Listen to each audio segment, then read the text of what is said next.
যারা নৌকা নির্বাচন করে নিজের নৌকা চালাতে পারে না, যারা ধানের শীষে নির্বাচন করে নিজেরা ধান কাটতে পারে না, যারা নাঙ্গলে নির্বাচন করে নিজেরা নাঙ্গল চালাতে পারে না, নাঙ্গল বইতে পারে না, কিন্তু হাত পাখা আমরা একটা মার্কা, যে নির্বাচন করে সেও চালাতে পারে, যারা করে তারাও চালাতে পারে।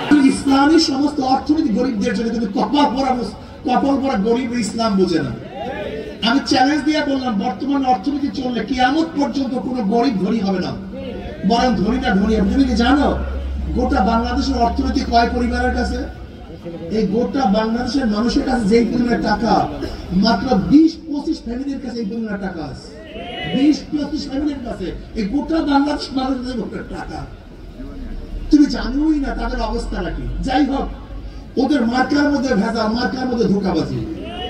যারা নৌকা নির্বাচন করে নিজের নৌকা চালাতে পারে না, যারা ধানের শীষে নির্বাচন করে নিজেরা ধান কাটতে পারে না, যারা নাঙ্গলে নির্বাচন করে নিজেরা নাঙ্গল চালাতে পারে না, নাঙ্গল বইতে পারে না, নৌকা চালায় কারা? গরিবরা। ধান কাটে কারা? কথা বলে। নাঙ্গল চালায় কুড়াল দিয়া কাঠ ফাড়ে কারা? গরু গাড়ি চালায় কারা? সব মার্কাগুলি গরিবদের, কিন্তু যারা নির্বাচন করে একটাও গরিব না। মার্কা সব গরিবদের, কিন্তু যারা নির্বাচন করে একজন গরিব না। ওর মার্কার মধ্যে ধোঁকাবাজি। নিজের মার্কা নির্বাচন করে নিজের মার্কা চালাতে পারে না, কিন্তু হাত পাখা আমরা একটা মার্কা, যে নির্বাচন করে সেও চালাতে পারে, যারা করে তারাও চালাতে পারে। নাকি ভাই? হাত পাখা চালাতে পারে পুরুষরা, হাত পাখা চালাতে পারে মহিলারা। হাত পাখা প্রয়োজন ছোটদের, হাত পাখা প্রয়োজন বড়দের। হাত পাখা প্রয়োজন গরিবদের, হাত পাখা প্রয়োজন ধনীদের। হাত পাখা চালায় মুসলমান, হাত পাখা চালায় হিন্দু, বৌদ্ধ, খ্রিস্টান। তার মানে কার মার্কা ঘুমের সময় বুকের উপর থাকে না। নৌকা নিয়ে কেউ ঘুমায় না, ধানের শীষ নিয়ে কেউ ঘুমায় না, নাঙ্গল নিয়ে কেউ ঘুমায় না। একটা মার্কায় যেটা ঘুমের সময় বুকের উপরে থাকে, তার নাম হাত পাখা। হাত পাখা বিশ্বাস করে, হাত পাখা যদি বিজয় হয়, এই জাতি বিজয় হবে। হাত পাখা বিজয় হয়, গরিবরা বিজয় হবে। হাত পাখা বিজয় হলে ধনীরা বিজয় হবে। হাত পাখা বিজয় হলে মুসলমান, হিন্দু, বৌদ্ধ, খ্রিস্টান, গোটা বাংলাদেশের যত জনসমুদ্র আছে, জনশক্তি আছে, তারাই বিজয় হবে ইনশাআল্লাহ।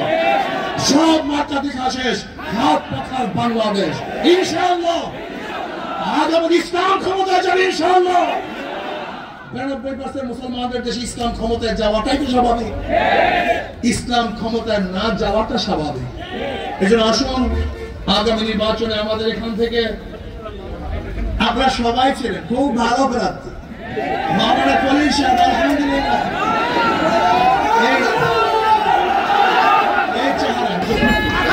এই চেহারার মানুষগুলো যখন ক্ষমতায় যাবে, সংসদে যাবে, ওই সংসদে জেনার আইন পাস হবে, মদের আইন পাস হবে, সুদের আইন পাস হবে, চোর ডাকাত তৈয়ার হবে।